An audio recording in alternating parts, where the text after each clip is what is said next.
What is a wall? Why are we asking that question? Well, we have to. The president's definition appears to be changing. He used to say the obvious. You've heard it a million times. I want a 2,000-mile physical wall. I know I can build it. It's a big wall that makes me different than everybody else. It's a beautiful wall. It's 30 feet high. Remember? Here's what Kellyanne Conway says now.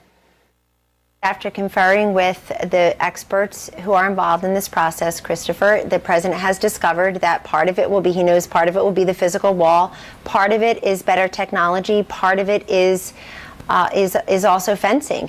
You know, there are rivers involved, I'm told. There are mountains involved. There's terrain that isn't conducive to building an actual physical structure in some places.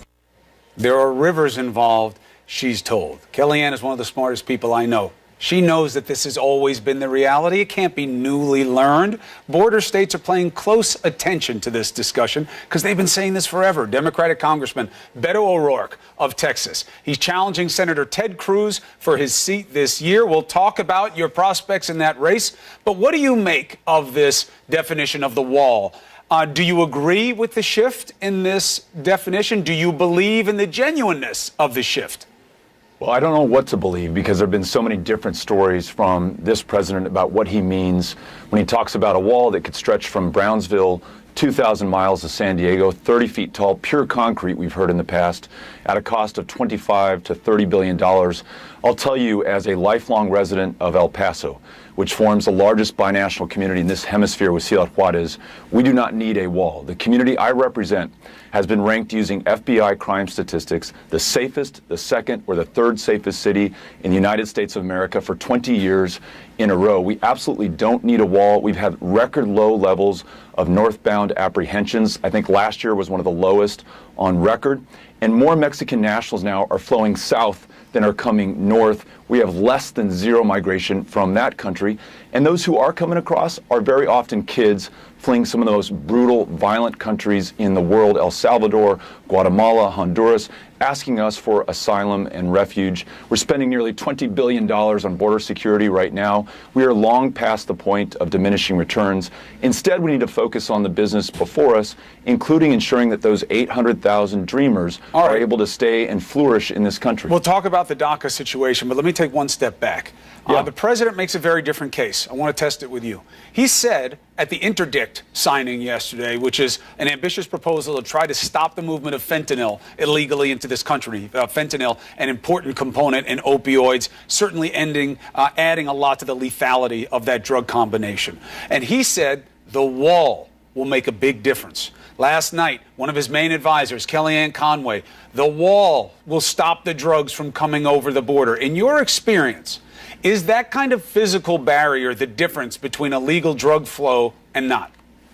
No, and I'll tell you, just from my perspective of living and representing the border, raising my kids there, and having grown up and worked with Border Patrol agents there, the wall is not the answer. In fact, most of what flows into this country comes through our ports of entry. In El Paso, for example, you've got $90 billion of U.S.-Mexico trade that flows through there, 32 million lawful, legal crossings.